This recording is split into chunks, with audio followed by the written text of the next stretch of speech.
All right. Well, hey, welcome all of the Western Reserve folks. I am so happy to be here. I just get real excited about doing this program ever since, well, I've been doing this program for years, but in particular, ever since the book came out, Healing the Human Brain.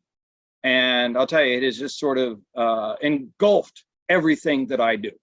And I was being introduced, oh, it was about 5 months ago, a few months ago, and someone introduced me as that brain guy, which I thought was pretty cool. I like that. So, all right, so that's kind of the nickname I got these days, but I will go with it. All right, so let's get started here. All right, how many people think this is stupid? Now you can open your mic, you can give me a reaction. Connie's give me a big thumbs up, stupid. Yeah, or you can chat me up. Is everybody pretty much in agreement? This guy's stupid. This is not good. This is bad, okay? And I will tell you, if that lioness turns around and does what lionesses do and slices him across the chest, maybe a couple hundred stitches later, we could fix that. I mean, we could fix that, right? There are things that we do to each other on a daily basis, and some of these things cannot be fixed, like heart disease. Okay, so what's the point? Ignorance isn't knowing something. We're all ignorant. I mean, everybody's ignorant about something. Okay, we're all ignorant. Stupid is doing the same thing again and again and again and again, and actually expecting a different result. Okay, now, change. Okay, anybody here like change? How many people here say, oh, this is great. I am so happy we're gonna get a new computer system. That's just fantastic. Anybody? Anybody? Actually, I'll tell you right now, find my thumbs down here. Most people hate it, okay? Because we're used to the way things are. And has anybody out there read Johnny Taylor's new book, Reset, the CEO of Shrm? Has anybody read that? Okay, nope. A lot of thumbs down, haven't just yet. Okay, I'll tell you, I got this on audio because I'm a big believer of listening to books. Okay, I love listening to books, okay, because you just love to be read to. And I like this book so much. I've got it here in my rat hole somewhere. Oh yeah, here it is, down here. Okay, there's my copy, all right? And here's what I do to books, okay? See the highlighting, okay? And I fold pages. Yeah, there's a bunch of pages, all whatever. I destroy books. This is worth destroying. Now, I'll tell you, I always love this. Let me ask you point blank. The way we handle mental disorders in this country, is it working? What do you think? How many people think we got a good handle on mental disorders in the world today? No, oh, Mia, thank you. And Mia went to all the trouble to put her all caps on. Love that, Mia. Connie's giving me a big thumbs down. Absolutely. So you kind of see, makes these guys look kind of smart. Ignorance, you just don't know something. Stupid is doing the same thing again and again and again and again. Look at the data. I love this. I am one of those geeky, data-driven nerds, okay? I got it. If I cannot enter something into evidence in court, I will not rely on it. And most of you know I'm an HR guy for over 40 years, but I'm also been an employment attorney, a practicing employment attorney for 27 years, okay? So you got to give me data. All right, now, I'm not here to hurt anybody. I'm going to make a bold statement. I want to change your life.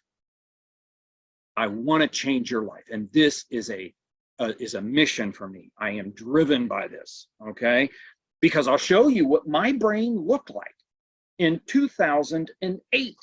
And I'll tell you, it was raging post-traumatic stress disorder, raging. And if I hadn't learned the stuff that I learned in here today that we're going to talk about, I wouldn't be here. I'll tell you right now, First, right here, let me just ask you a question. Is it normal?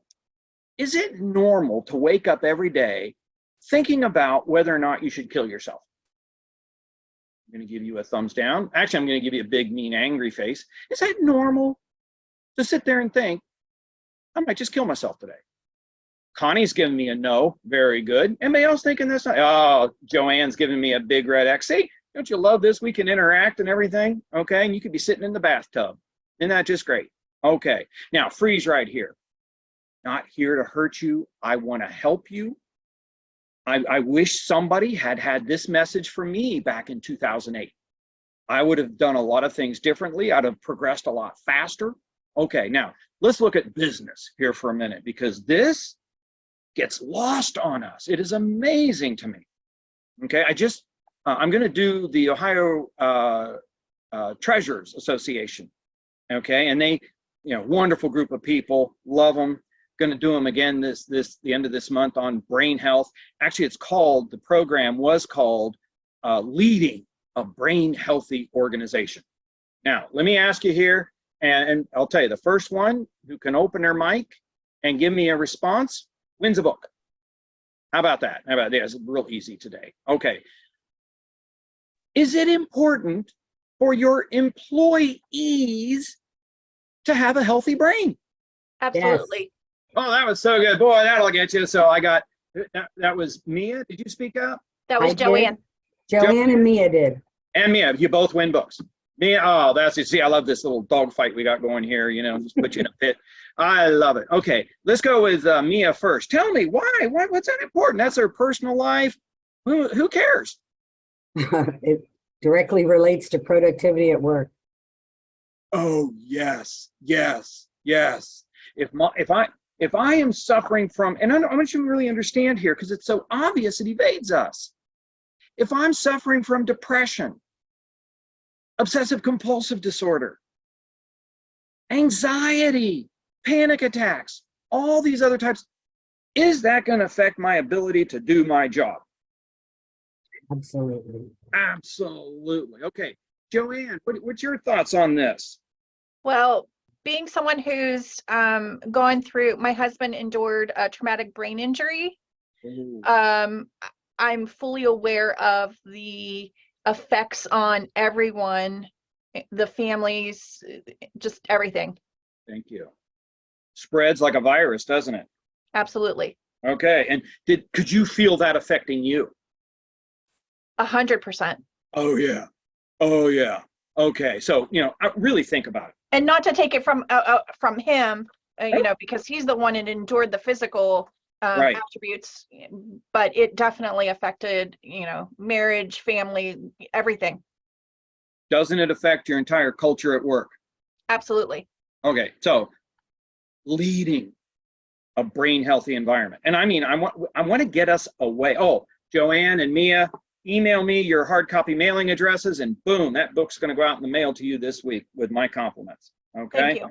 Oh, my pleasure. We've got to start talking about brain health and stop thinking about the mind as being separate from the body. And understand, at least, well, how many public sector employees do we have here that are in the OPERS system? Anybody here part of OPERS, Ohio Public Employee Retirement? Yeah, got some I thumbs up. am. Mia is. Yep. Yeah. I already know where a lot of you are, so I know a lot of this kind of stuff. You got a 75 to 80% chance of retiring on a handful of psychiatric medications for the rest of your life because you work for the state. That's the environment. And where do you spend most of your time? At work. At work. It really is what we traditionally refer to as battered wife syndrome. Battered wife syndrome is usually post-traumatic stress disorder. Okay, so having said that, I'll tell you, it's amazing. The Treasurer's Office submitted this for credit, for CEU credit, and it came back that, running or leading a brain healthy environment doesn't have anything to do with office management. Welcome to the state of Ohio. Okay. I am just amazed. So we're still in the middle of this. I redid the program, but you kind of see we missed this. if you have people without a healthy brain, they're going to spread this venom, which is basically brain disorder, throughout the entire organization. And you will damage your brain. And when I say something's spreading, we're talking about cortisol and adrenaline. Very neuroscientific, very concrete. Remember, I'm not going to tell you anything that I can't prove in a court of law and that I have not substantiated. We're not talking mystic mind, we're talking brain health. And by the way, your brain is the most vulnerable organ you got. So I want you to take this message, and here's where we're going. Where are we heading? Everybody in the world, where are we heading? Is it safe? Is it safe? Is it safe to come to work for you? And what does that actually mean? Is it safe for your fingers and toes? Now, OSHA, we've gotten that for years. And now post-COVID, is it safe from germs? Absolutely. What? Safe from germs. Okay. Is it safe to be different? Now, freeze right there, folks. Anybody out there have diversity or tolerance or DE&I programs in place? Anybody got those in place at your place of work? Yeah, getting a lot of yeses. Absolutely. Okay. This is your DE&I. Is it safe to be gay? Is it safe to be transgender? Is it safe to be white? Is it safe to be black? Is it safe to be? It should be safe for everybody. And we're going to talk about that today. All right. Is it safe to disagree? If I disagree with you, is somebody going to attack me? Now, freeze right there. You kind of see the situation the world is in today. Quite frankly, if you disagree with me, what the world is saying today is it's okay to rip your liver out. It's okay to rip your face off because how I'm offended. How dare you disagree with me? Oh, no, we are not going to do that. Here is your diamond. We're not going to spend a lot of time on this, but I want you to see first base. Emotional intelligence. Can you control your ego and can you control your emotions? And if you cannot do that, chances are good you're brain damaged. And understand what I'm saying? Around 80% of everybody you know who has prescription drug coverage is on psychiatric medications. Now, don't get me wrong here. I am not anti-psychiatric medication, but I do not understand why anyone would ever take psychiatric medications and not take care of their brain. Your brain is a physical organ, and we treat our brains like soccer balls, and we wonder why our behavior is so erratic. Okay? Let me ask you, does anybody here know anyone who's ever had a heart attack? Or cancer? Cancer or heart? Anybody?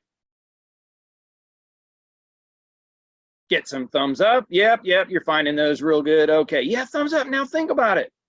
If you're recovering from a heart attack, would you take the medication your cardiologist gave you? Of course you would. You'd have it right there. You might even have a little timer to make sure that you don't miss a dose. But what else are you going to do? You're going to do what you need to do to take care of it. You're going to go for walks. You're probably going to stop smoking, I hope. You're going to stop eating barbecue every day for lunch. You see, you're going to do all of these things to take care of your heart. And that means reducing your distress. But we don't do that with our brain. We keep popping our medications like that's all we need to do. That isn't all you need to do. You take your medications religiously, but you got to start taking care of your brain. You are not going to be an emotionally intelligent person if you don't take care of your brain.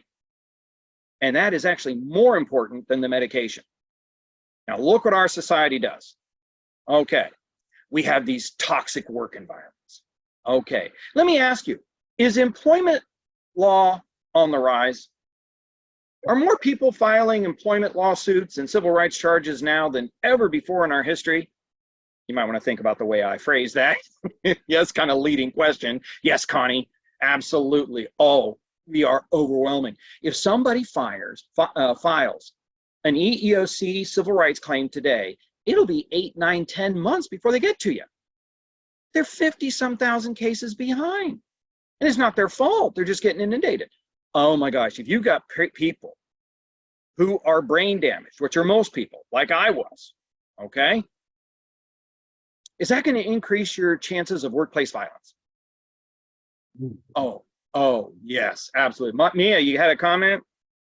Yes. Yes. And now you've got a very widespread net you throw over there, Mia. Have you seen workplace violence in some of your clients and some of your companies? Knock on wood, we have not, but we just did another ALICE training and de-escalation training for all staff. I love that. And that's sad. You got to do de-escalation.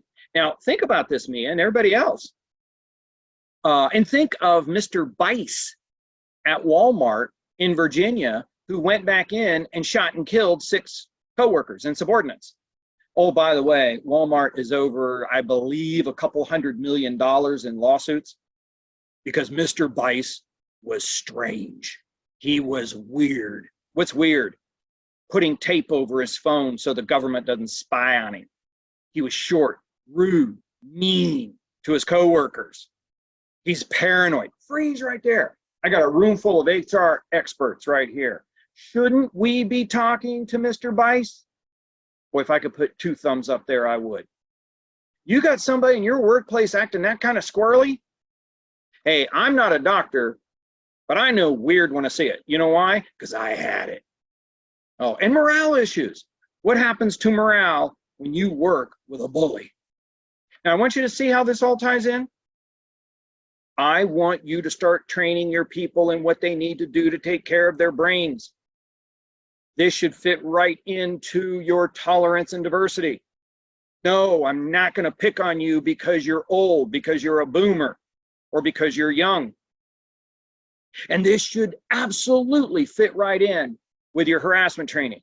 And one of the things I'm going to send you are all the new 2016 guidelines, not really new anymore, 8 years or 7 years, guidelines from the EEOC for harassment training. We're not in compliance. Okay, is this the norm? In today's world, when I disagree with you, this is what's going to happen, isn't it? Okay, now think about it.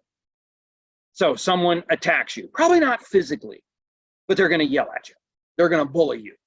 Okay. Oh, and by the way, 75% of all Americans say they're miserable going into work every day. 75% because they're getting bullied. Because they're getting bullied. Okay, so you feel that tight feeling in your gut when someone bullies you or yells at you? That is your body. This goes back to Fred Flintstone, cavemen and women days. Flooding your body with massive amounts of adrenaline and cortisol. Okay, so if your car won't start, if you miss a deadline, if you lose your phone, good God, rather lose a kidney than lose a phone, right? I mean, I got 2 kidneys. I got to have my phone. That is flooding your brain. Okay, now let me clue you in here a little bit. That cortisol and adrenaline is going to go all throughout your body. 20% of that is going to go to your brain. Now look at your brain up there. See the guy? Your brain only makes up maybe 2 or 3% of your body weight. It's going to get 20% of all of that cortisol and adrenaline. That is what gives most people PTSD, depression. You burn your brain. Okay, so if your car won't start, that is impersonal distress. Your car knows that your car isn't going to kill you, that your phone isn't going to kill you. Your body thinks that human might, because the truth of the matter is, yeah, that human might. And let me just clue you in here. You're probably right about that. The human animal is 7 times more homicidal than every other animal on the planet. So when you have somebody bullying someone in the office, and that means talking about it behind their back, as well as openly yelling at them, you release 3 times the amount of cortisol and adrenaline. Now, everybody listening to me and hearing me?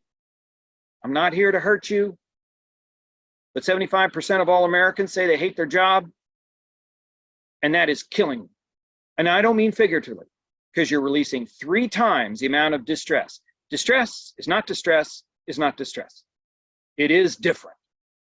And so you see the harm bullying does to us every day.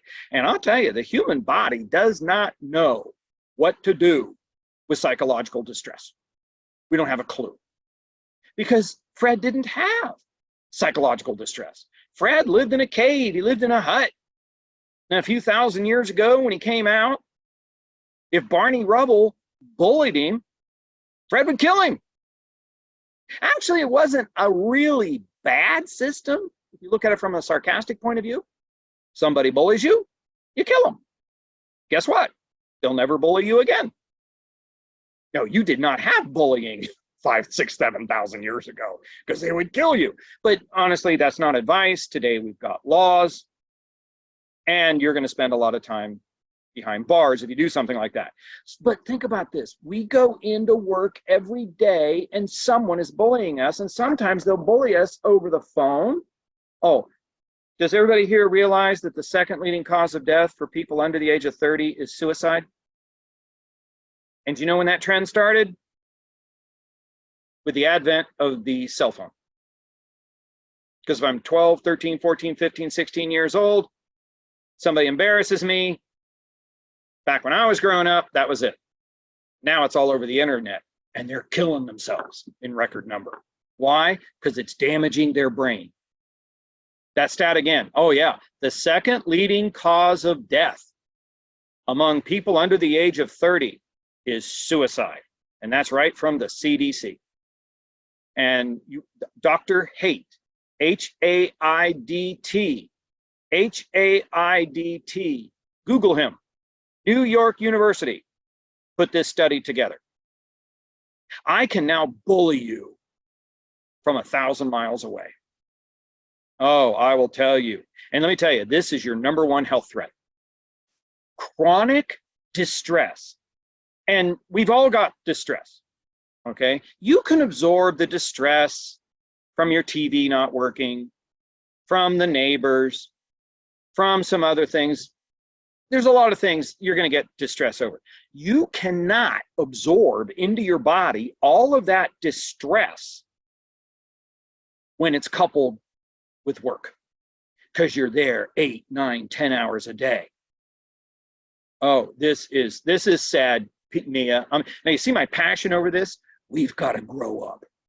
Now, look at your doctor's visits. 80%, and this comes right from Harvard Medical School, which is pretty reputable, okay? 80% of all the doctor's visits in this country are distress related. Distress related. Back pains, intestinal problems, headaches, insomnia, sexual dysfunctioning. Why? Because you're filling your body with adrenaline and cortisol. And let me clue you in here. Now, I want you to use this, because understand what I want you to do. I want you to put this brain health issue in front of your people. Incorporate this into your harassment training. I'll tell you, I always love this. Well, how do we get white guys involved in our diversity program? How do we get compliance with our harassment problem? I don't have that problem. You hear me telling you, I don't have that problem, because I go in and I show people this is what you are doing to yourself. So let's compare this to smoking. If you smoke, you have increased your chance of premature death by 60%, which is bad news for all the smokers, okay? But I'm gonna make them look real good here in a minute. 60%, okay, that's how much you've increased your chances of dying early. If you work with a bully and your gut tightens up, Sunday night, just a thought of or going into that hellhole, that doubles your chance of premature death. Okay, all the math whizzes out there, all the mathletes with me, that's 40% worse than smoking. When you work with a bully, you've increased your chance of dying. You've doubled it by 2.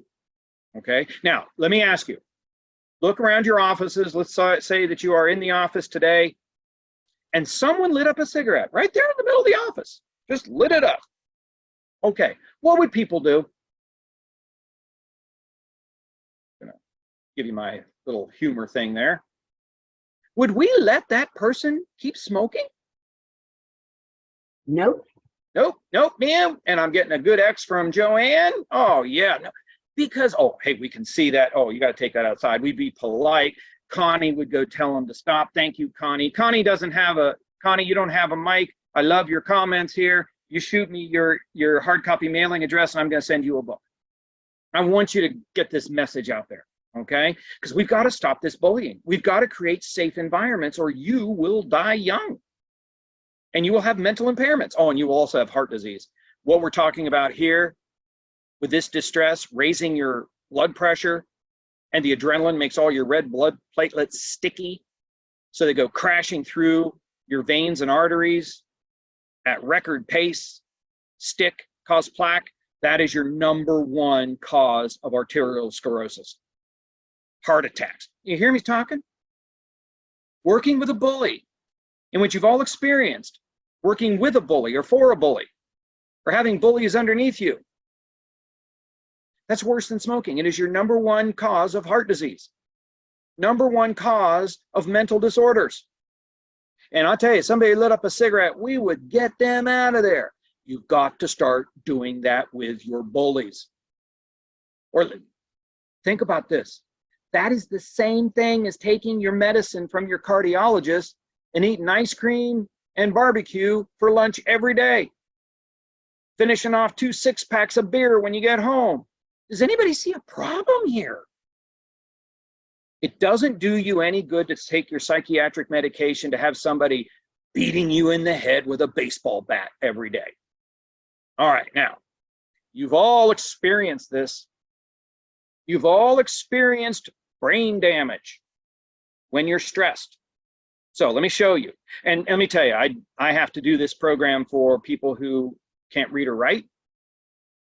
Some people who really don't understand anything about the human body, but they know Star Trek. People know Star Trek. See the center of the brain there? That's the Starship Enterprise. Okay? You see the 2 little red balls there? The ends of the engines? Those are your amygdalas. You don't have to remember that. That is your fight or flight system. Fight or flight.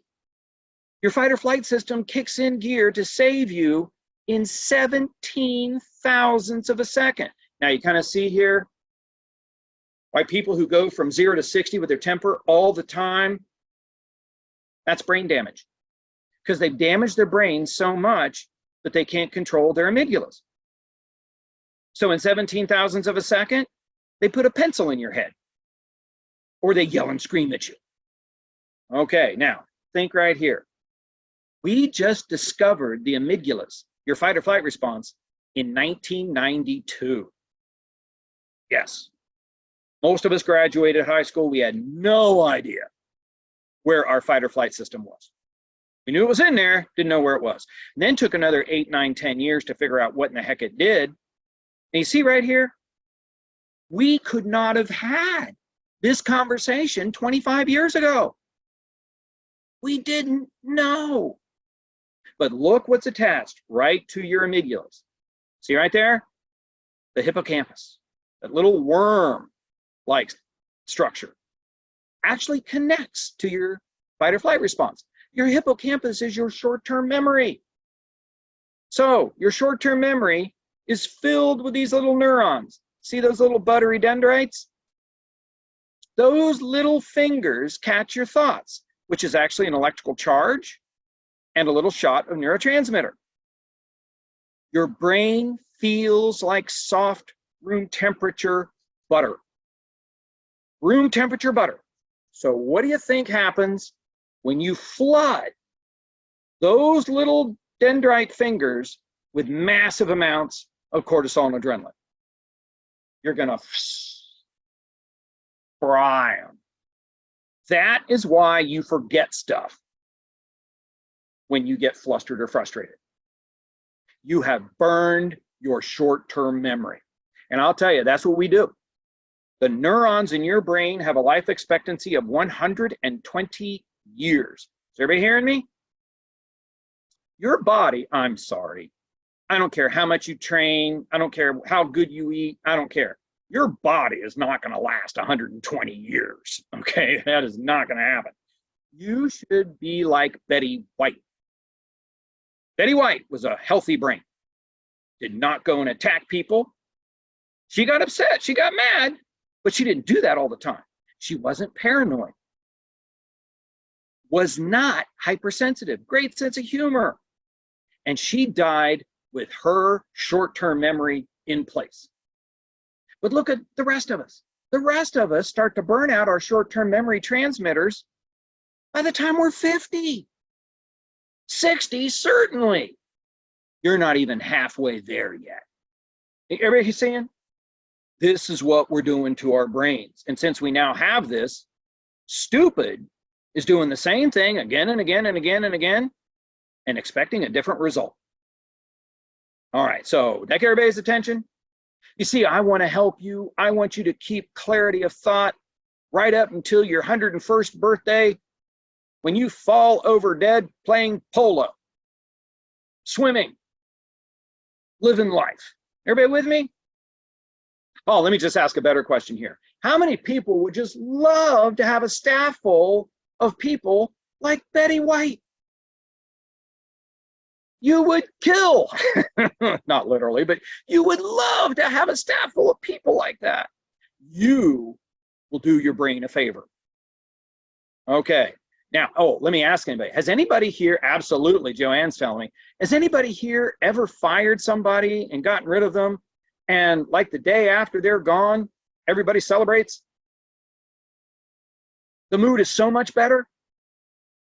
Everybody is so much more motivated.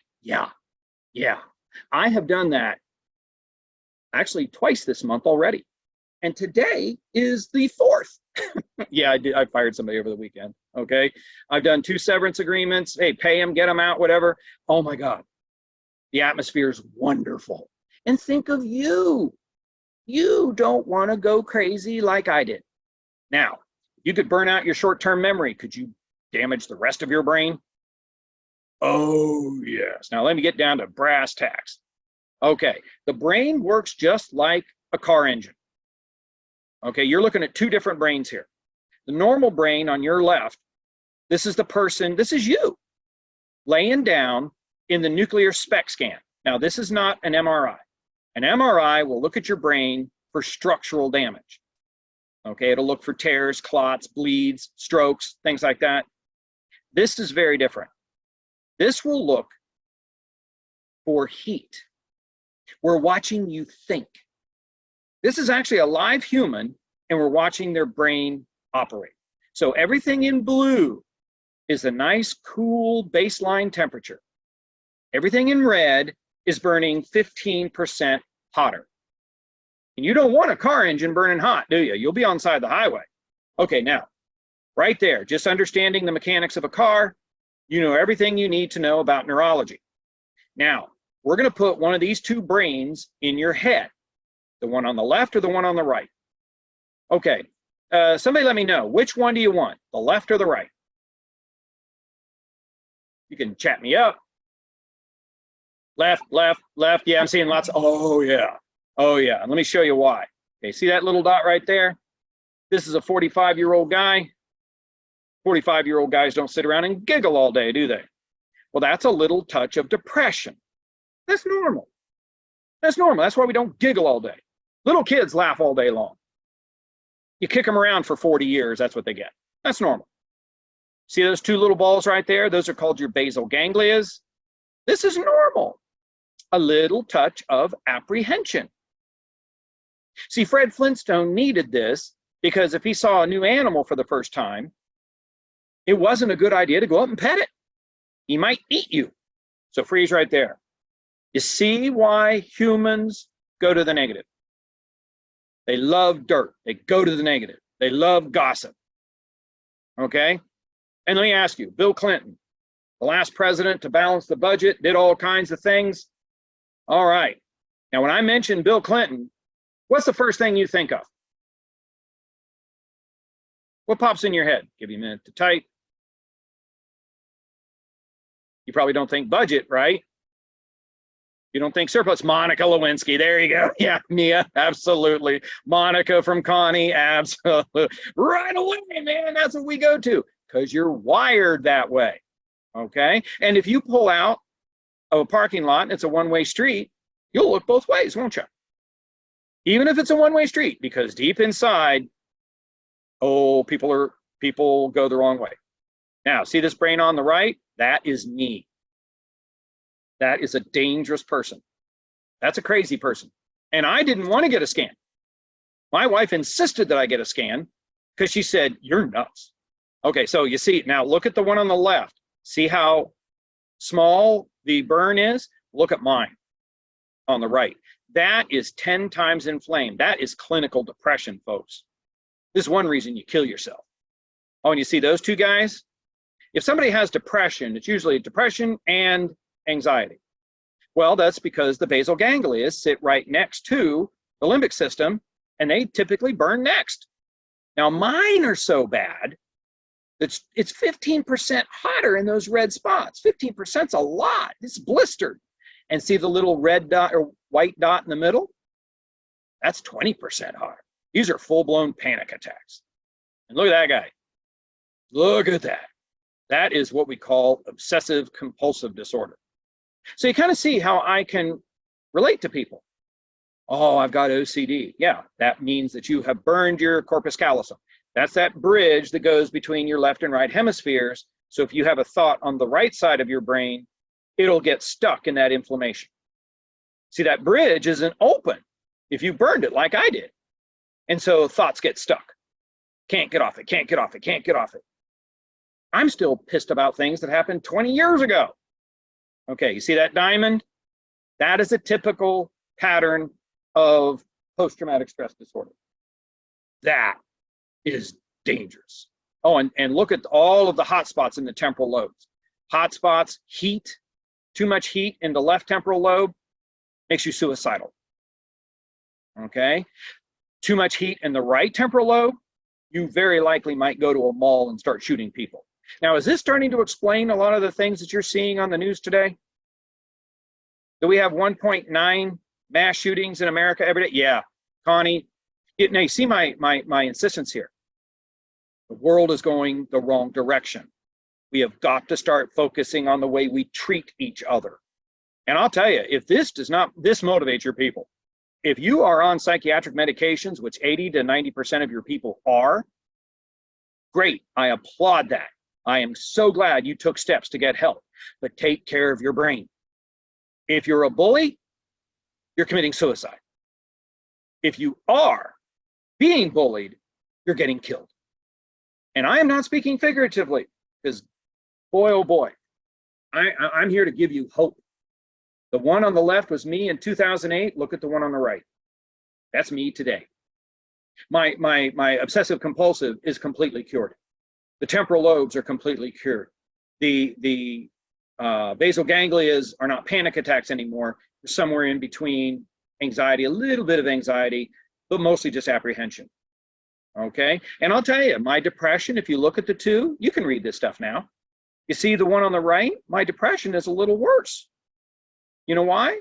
Because I didn't get as many jackasses out of my life as I should. So guess what? 2023. I am getting better and I'm getting better. You will never meet anyone in your life who will tell you to go right straight to hell faster than I will. Because you're not worth the cortisol and adrenaline, folks. You need to do this. You need to take back your culture. Because if that didn't get your people's attention, Alzheimer's does. You know that Alzheimer's is supposed to triple or quadruple in the next 20 years? Anybody here plan on retiring in the next 20 years? Anybody thinking about that? I mean, I'm 62, so I figure 82, I'm going to slow down a lot. That's us. That's us. Cortisol causes Alzheimer's. Now, let me ask you, the way your employees treat each other, do you think most of them know they are absolutely destroying their brains every day? I don't think they do. No. And you see, I want to scare the bejeebies out of them. And this is what I want you to do. Okay? Now, there is hope. Your heart will not repair itself. Once you damage your heart valves, you're going to need a replacement. There are only 2 organs in the body that will actually repair themselves. One is the human brain. It's amazing how you rewire the human brain. Your liver will as well. Okay? Now, how do we do that? Okay. Now, these are 2 little dendrites and axons. Okay, 2 little neurotransmitters. And here's what a thought is. Okay? So you see one shoots a message into the other, and see that little electrical charge?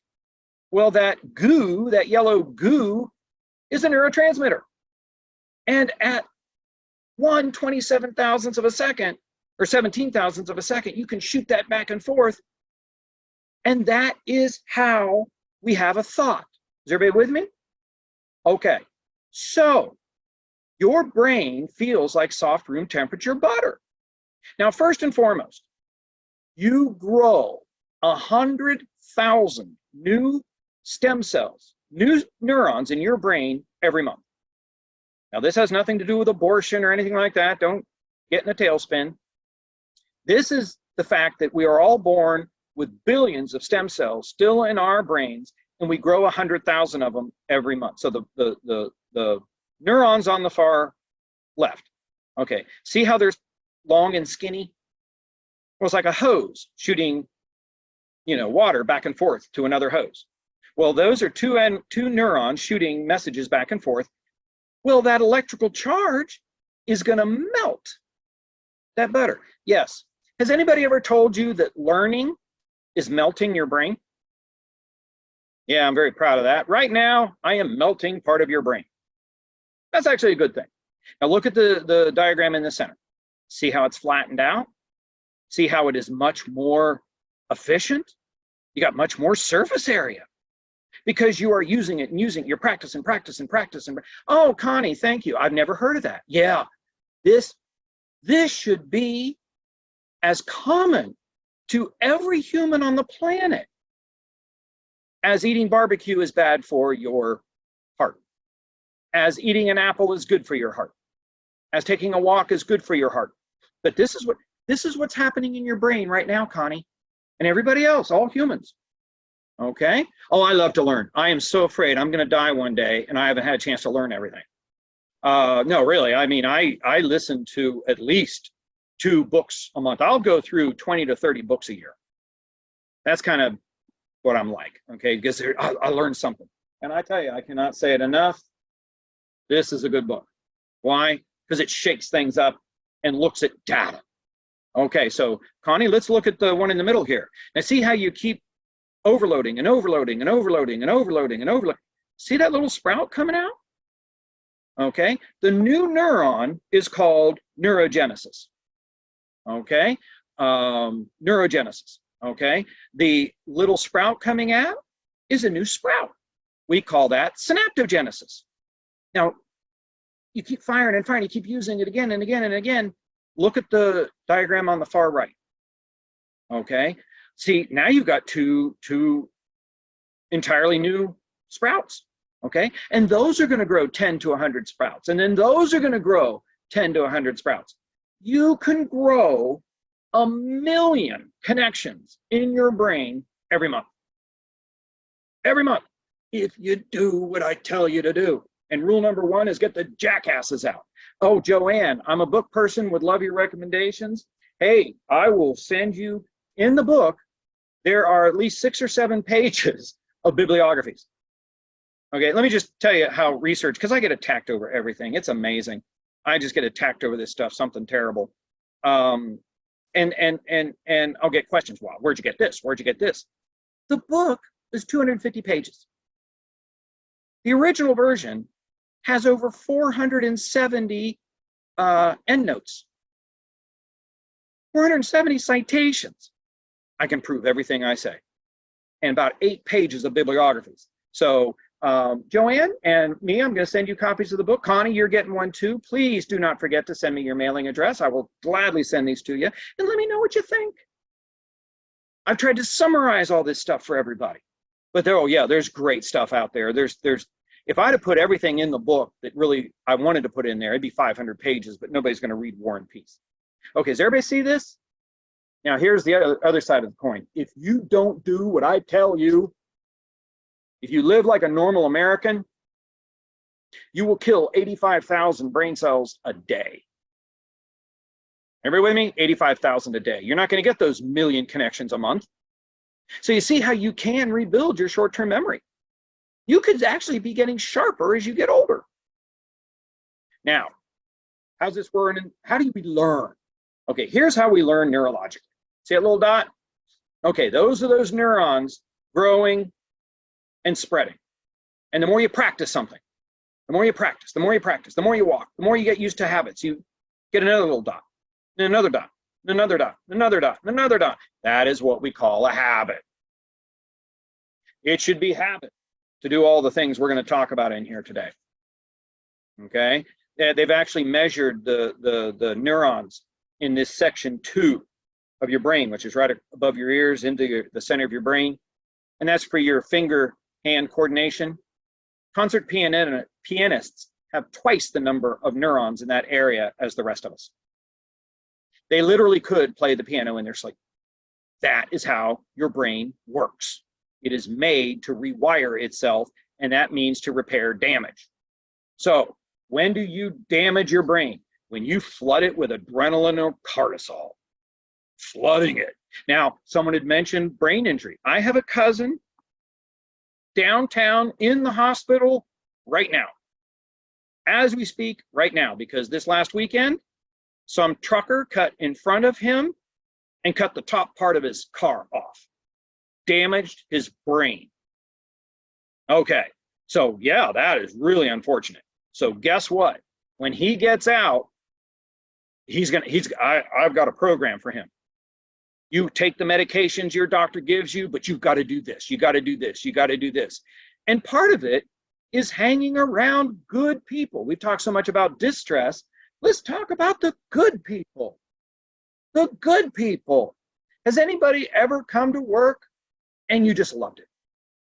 You just loved it. I mean, wonderful people, real challenging work, but all these people are great. And the day just shot by, and the next thing you know, you're invigorated. It's time to come home, and you come home and you feel just great. Has anybody ever had days like that? Give me a thumbs up, chat me up. Oh, Nia does, Connie does, absolutely. Now here's what you've done. There is no such thing as not having stress. There's no such thing. You will always have stress. Now, what you want to do is you want to knock the bad stress out, the adrenaline and cortisol, and replace it with eustress. Well, what's eustress? Eustress is oxytocin, the loving chemical. And actually, there are studies that show when you go and you work in a positive workforce, in a positive work environment, it's therapy. You are flooding your body with eustress. Eustress will then float throughout your brain, coat your brain, and act like a salve. Does everybody understand that psychiatric medications are wonderful because they suppress symptoms? They suppress symptoms. They do not heal your brain. It's not an antibiotic. Antibiotics will kill the virus and heal your body.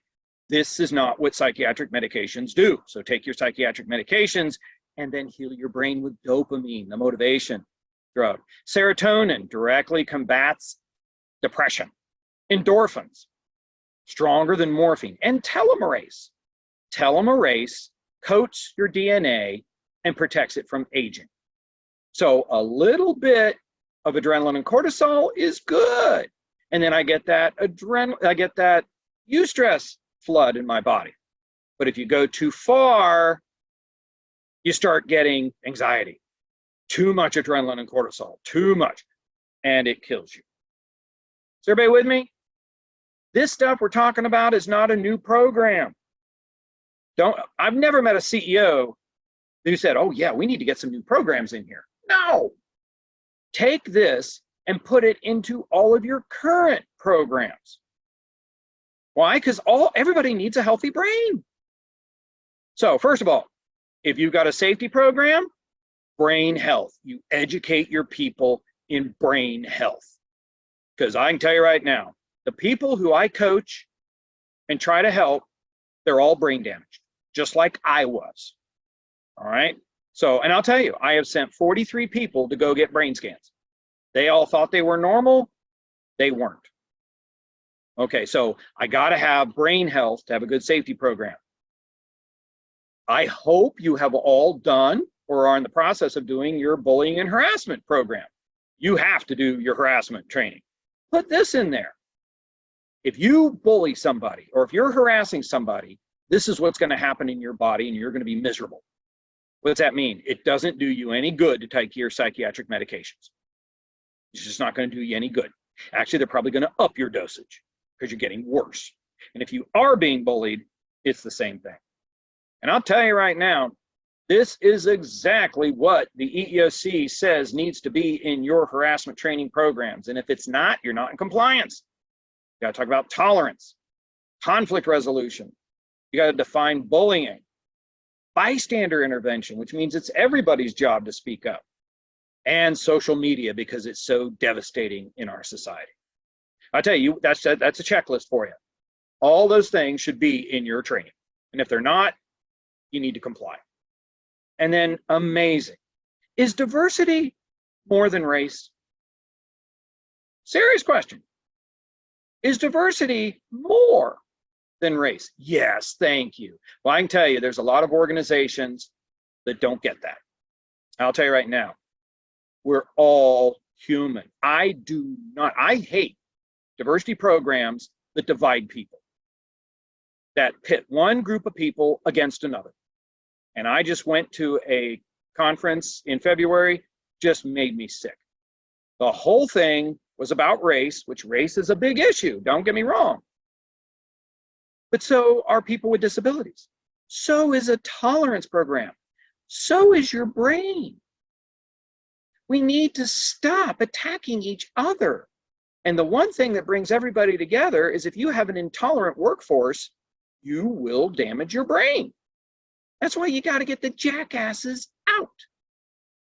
All right, so real quick, what you got to do? Number one, your work environment, you've got to make sure that you are dealing with the bullies. Get as many jackasses out of your life as humanly possible. Yes, your life and your mental health depend upon it. Then everybody I coach, you got to go get your physical and full blood fasting blood work. Okay, get your fasting blood work. I want to know what's going on. It's amazing how many people I've caught that are having behavioral problems and they're diabetic. They're premenopausal, they're menopausal. Their thyroid is shot. I just got divorced. I got the jackass out of my life. Congratulations, Mia. Mia, you got to give me a call. We'll talk, right? We got to talk. We've talked before. Yeah, because a lot of this divorce is very, very, very, it's good to get out of a bad relationship. But yeah, we got some things to talk about for you taking care of your brain, okay? Get some hobbies. Hobbies. Bowling is a lifesaver. I love bowling. And I get so much better at bowling when they put the little rails up. You ever put the rails up and see how many times you can hit the two rails going down the aisle? Yeah, the real bowlers. I got a friend that's a professional bowler and he hates that, but I have fun. Who cares? It gives me eustress chemicals. Now you see what we're talking about? Meditation is a big deal. You can't just go up to employees and say, you need to meditate, because they don't know what it does. What does meditation do? You are rewiring your brain, and here's what you're doing.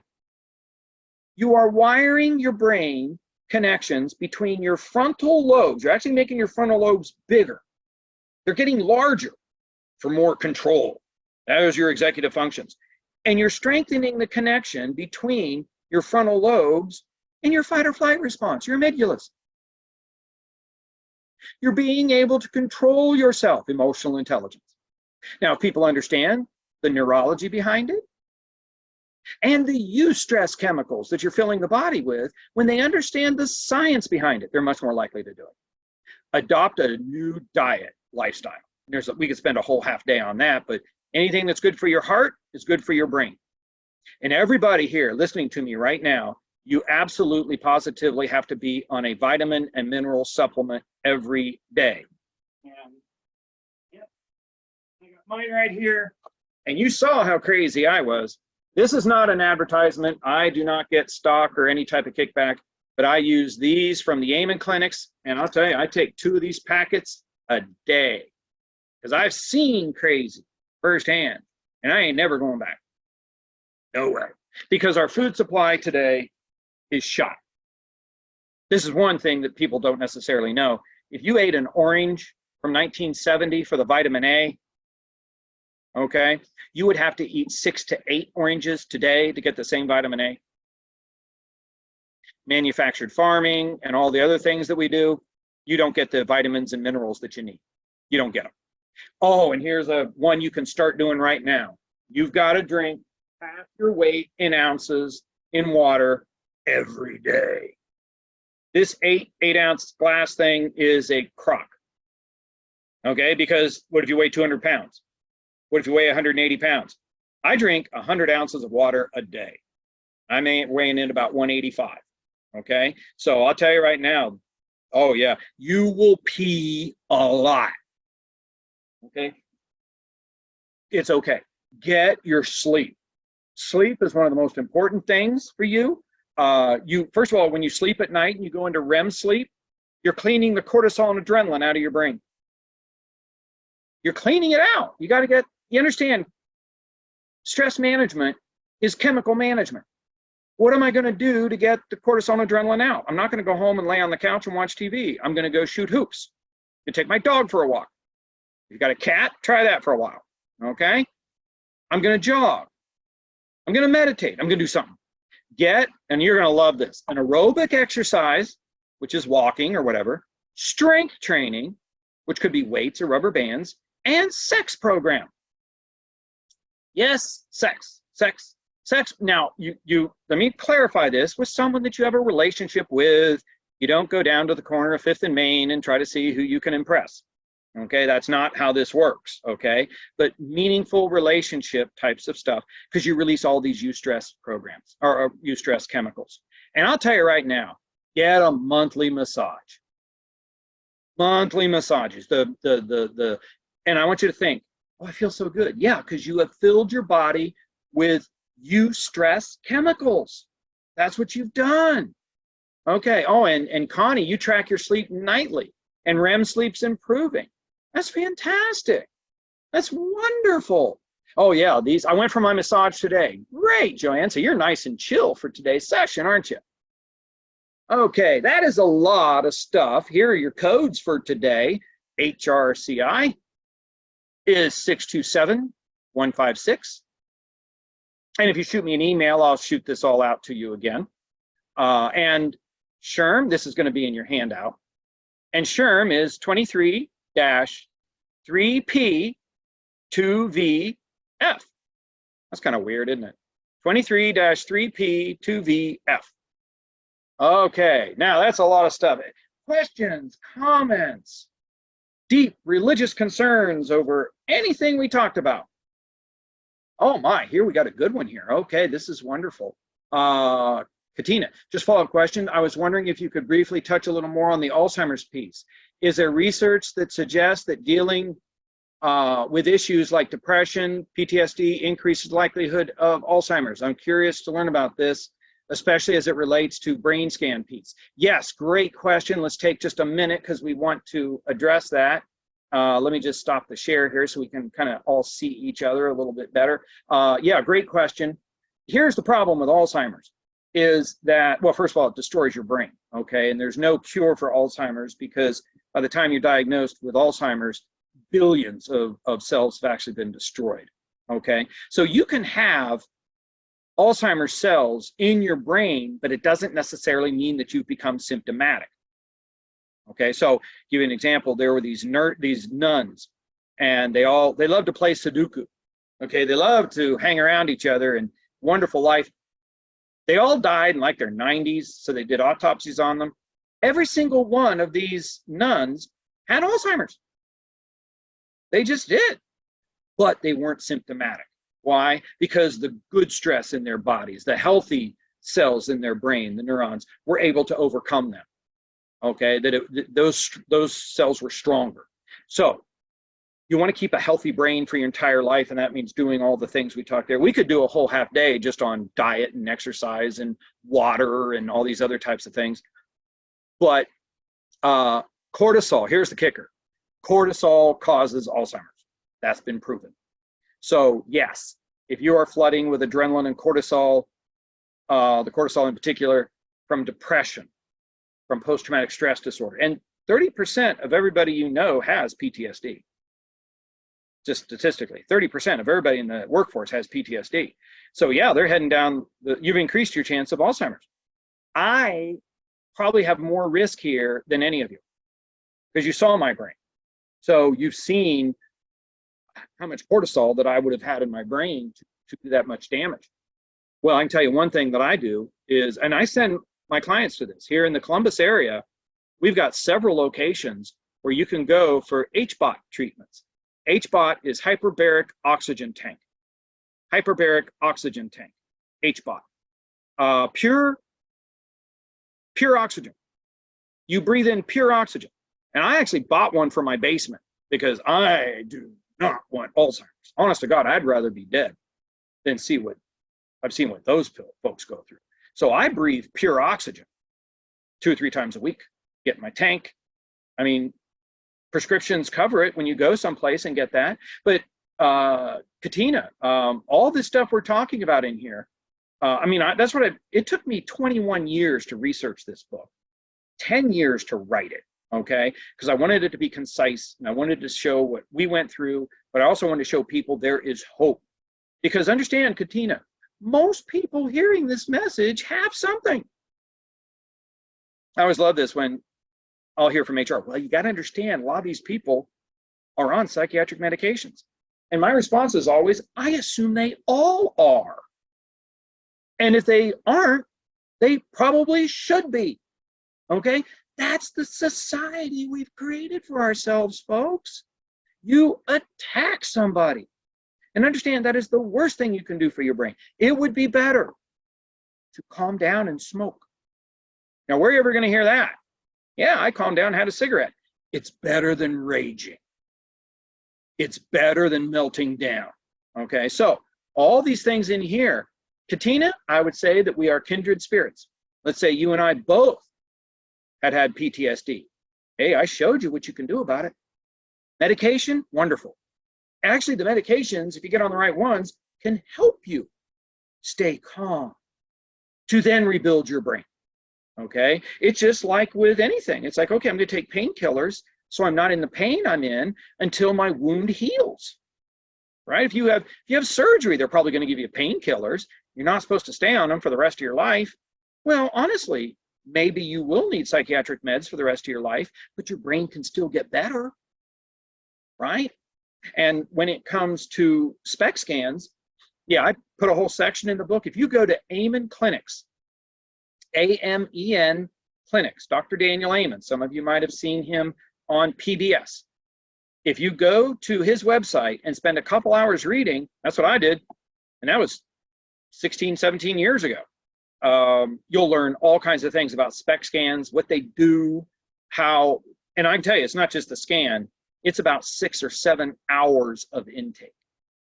It's a lot of intake. Okay, so you're going to spend a lot of time and your relatives giving information. But I've had 2 scans, and my oldest son, who has autism, and we've improved his brain, or he's improved his brain by 75%. Mine's about 85%. So whatever you've got, you can always improve your brain, always. And you can stave off Alzheimer's. Doesn't mean you're going to be symptomatic. Great, great question. Actually, you send me your address, Katina, I will send you a book. Yeah, you want to see the supplements? Yeah, I get these at Brain MD. I put these in the book. Okay, Brain MD, they're called Power Max. This is what they put the NFL football players in on, and they've had their brains bashed in. Okay, so yeah, that's what I take. They're about $100 a month or something like this if you put on a regular schedule.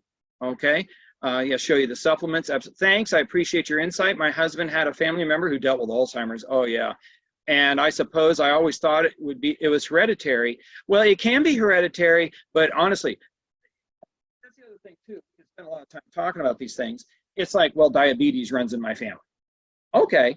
Well, one thing we've discovered is that if you eat right and live right and control your distress, which is your single greatest threat, you might never become diabetic, because we've discovered in the Human Genome Project, where we're studying DNA, that there's something in your body called methyl molecules. The methyl molecule is like a key. And if you're under great distress and you are eating bad and all this kind of stuff, that methyl molecule will unlock that diabetes gene. So theoretically, the same is true with Alzheimer's. You're not predetermined. And that's one of those things. There is no such thing anymore. The debate over nature versus nurture has been solved. And that's been solved about 15, 20 years ago. There's no such thing as nature versus nurture. Nature is nurture, and nurture is nature. You know, you might be predisposed to have a heart attack, you know, heart disease. Doesn't mean you're going to get heart disease. You actually have control over the vast majority of things that happen to you. But warning number one, do not live like a typical American. Don't do it. It's suicide, okay? Largely because the average American, 25% of their meals comes from fast food. Honest to God, it would be better if you ate dog food. Dog food would be better for you than McDonald's. And if you don't believe me, watch Super Size Me by Morgan Spurlock. It's great stuff. See, once you get me going, I just don't shut up. I'll just keep it here all day. Any other questions? Wonderful, wonderful comments, wonderful questions. Is everybody getting it? Oh, thank you. Got to go back to work. Absolutely. So I'll tell you, shoot me the emails and we will talk to you all soon. Thank you so much for having me. I truly appreciate it.